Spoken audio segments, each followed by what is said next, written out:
मेरी बेटी के ऊपर ये जुल्म मत करो, वो बेकसूर है, इसका कोई कसूर नहीं है। तुम्हारी बेटी का ही क्या धरा है? वो सांप आशिक है तुम्हारी बेटी पर, इसी की वजह से वो गांव में आता है। आज हम आपको एक ऐसी कहानी सुनाने जा रहे हैं जो आपके होश उड़ा देंगी।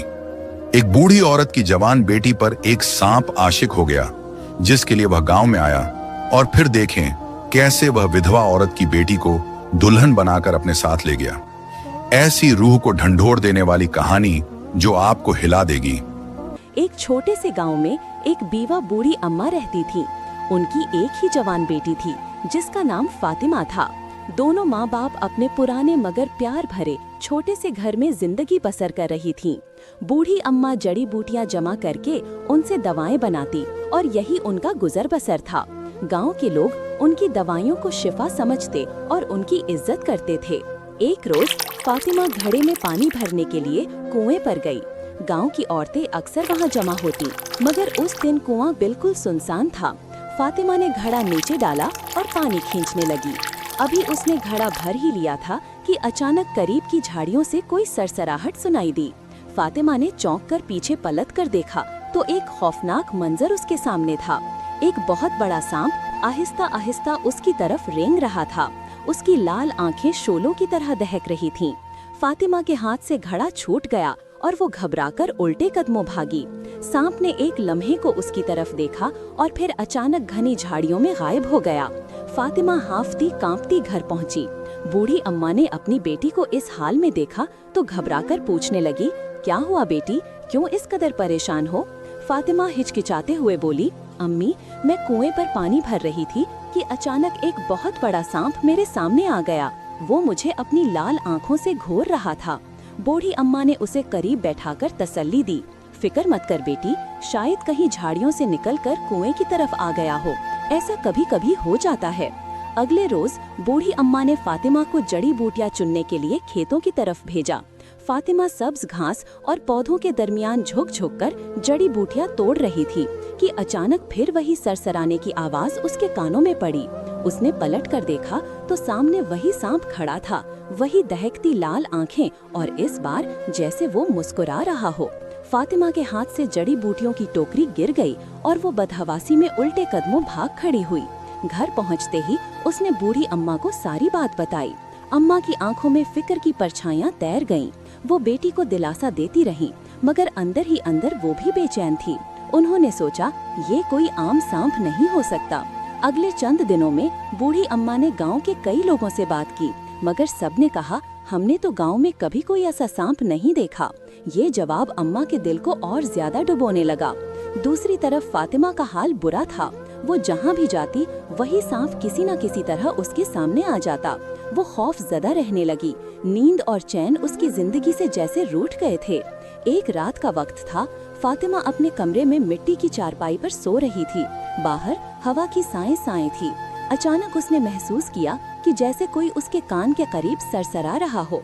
वो चौंक कर जाग गई। आहिस्ता आहिस्ता उसने आंखें खोली और कमरे में इधर उधर देखा, और फिर एक लम्हे में उसकी रूह कांप उठी। सामने वही सांप रेंगता हुआ खड़ा था। उसकी लाल आंखें अंधेरे में चमक रही थीं। फातिमा के हलक से चीख निकल गई। वो जोर जोर से चिल्लाने लगी।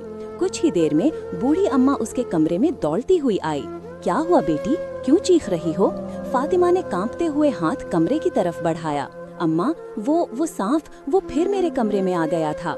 अम्मा ने हैरानी से इधर उधर देखा, मगर कमरे में कुछ नहीं था। खामोशी और अंधेरा बस अपना रंग जमाए हुए थे। अम्मा ने फातिमा को गले से लगाया और कहा, फिक्र मत करो बेटी, ये कोई ख्वाब था, तुम बस डर गई हो। मगर फातिमा जानती थी कि ये ख्वाब नहीं, हकीकत थी।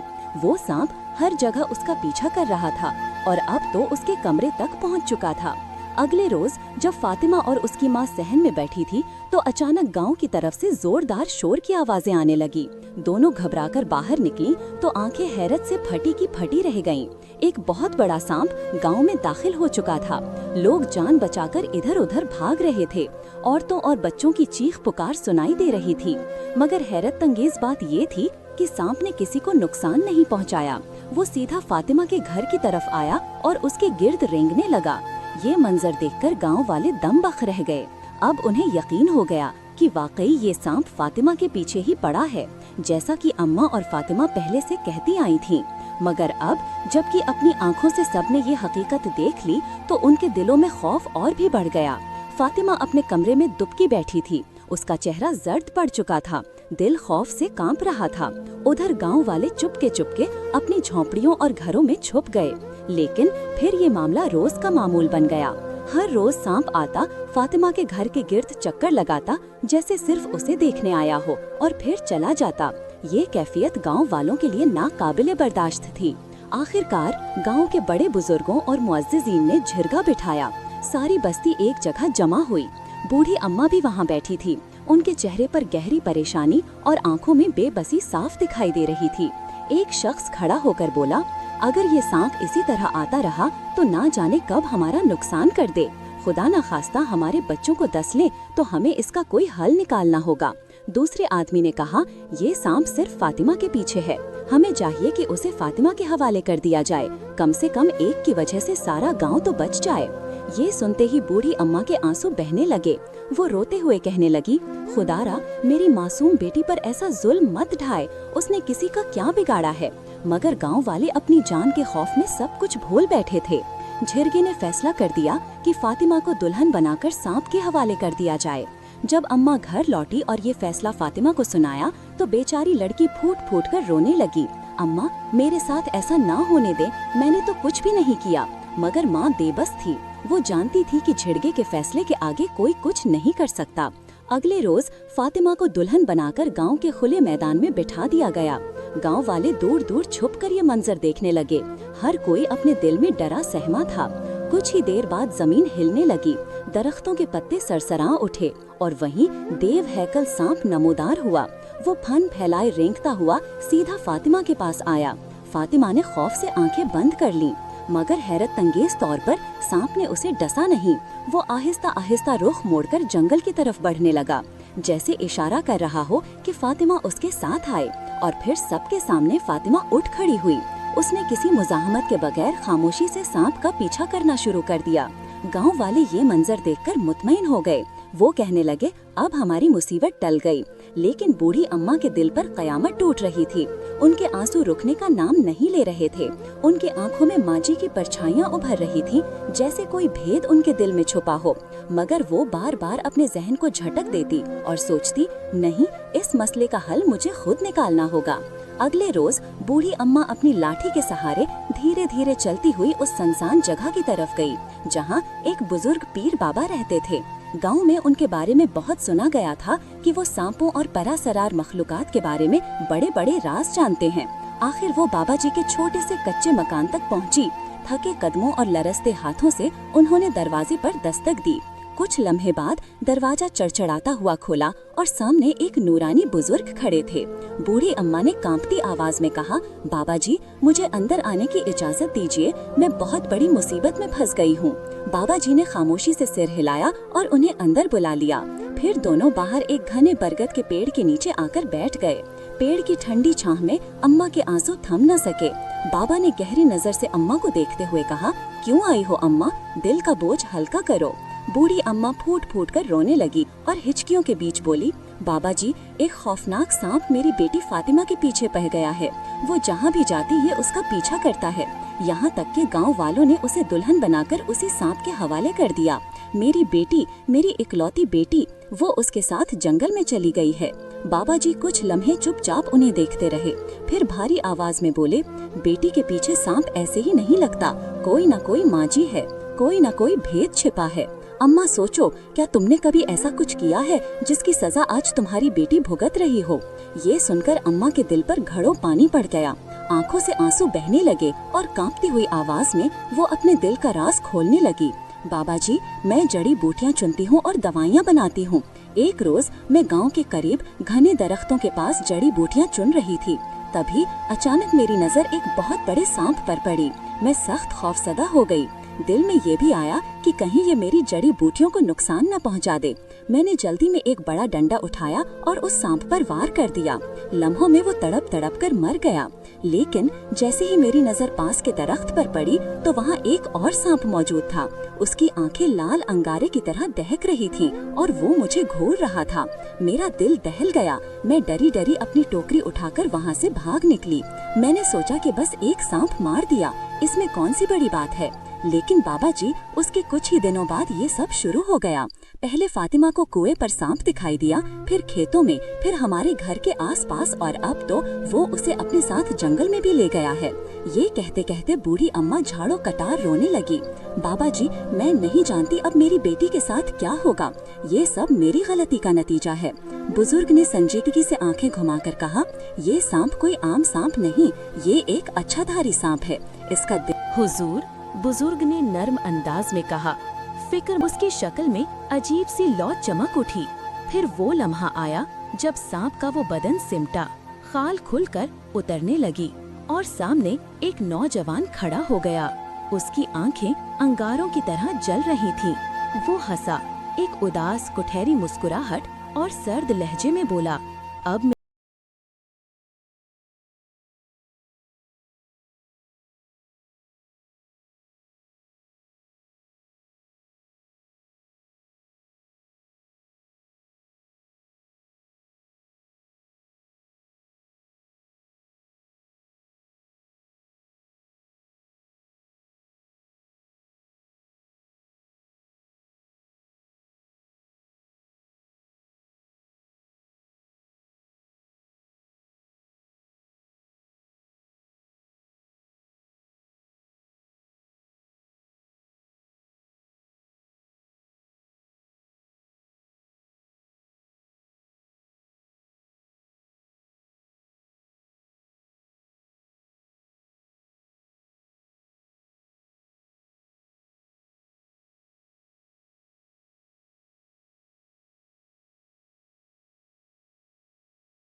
रोशनी दरख्तों में पत्तों पर उतर आई। परिंदे चहकने लगे, लेकिन झोपड़ी के अंदर अंधेरा और खामोशी ही बसी हुई थी। फातिमा अब भी रस्सियों में जकड़ी बेहाल बैठी थी। उसके चेहरे की जर्दी और आंखों के गिर्द गहरे साए उसकी अजियत की गवाही दे रहे थे।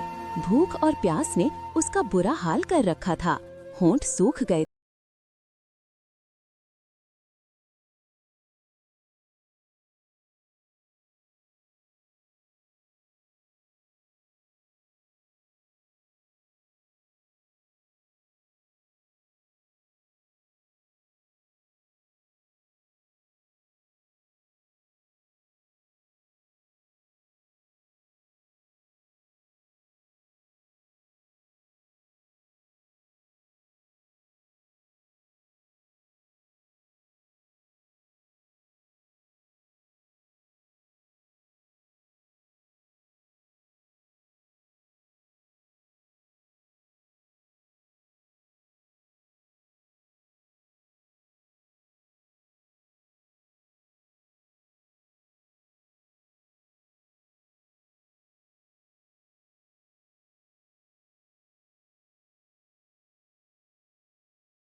तरफ बुजुर्ग वही औरत के साथ गांव आए और पूरे गांव वालों को सारा सच बताया कि किस तरह सांप बदला लेने आया है और किस तरह बूढ़ी औरत से गलती हुई थी और उसकी सजा फातिमा भुगत रही है।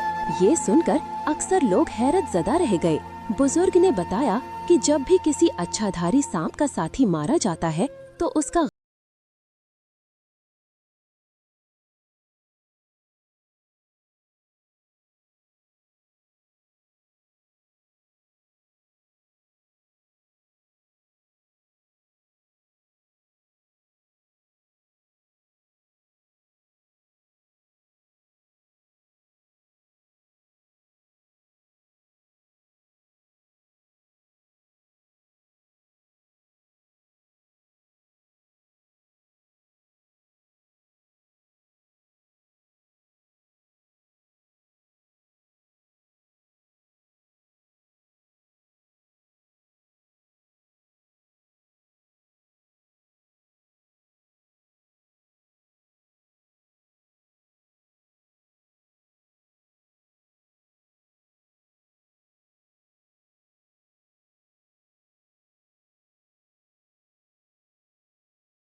अपने अमल की सजा सोचकर कांप उठी, मगर उसके अंदर एक नई हिम्मत भी पैदा हो रही थी। वो अब अपनी बेटी को खुद नहीं छोड़ सकती थी, चाहे कुछ भी हो जाए। बुजुर्ग ने अगले दिन गांव में कुछ खास तैयारियां शुरू करवाईं।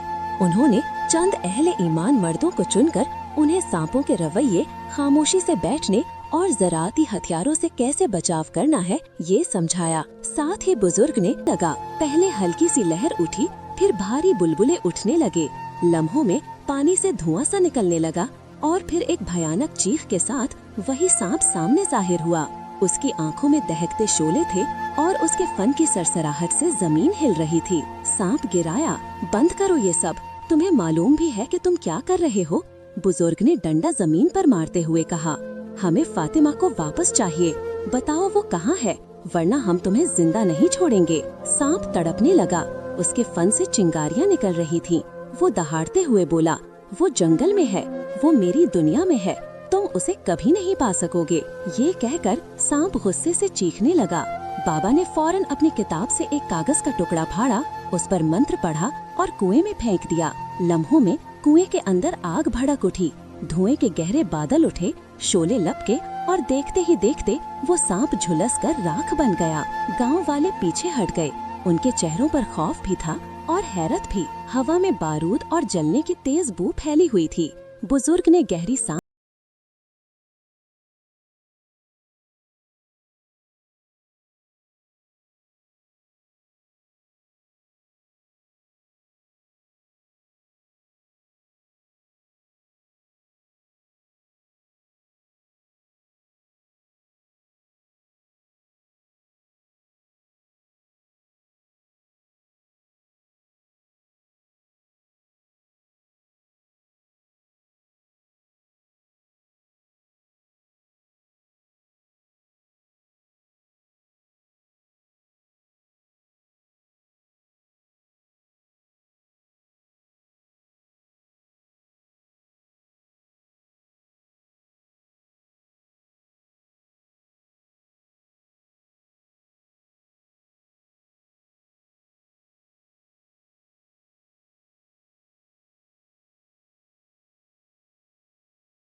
फिर एक रोज बुजुर्ग और गांव वाले जंगल के तलाश में एक पुरानी झोपड़ी तक जा पहुँचे।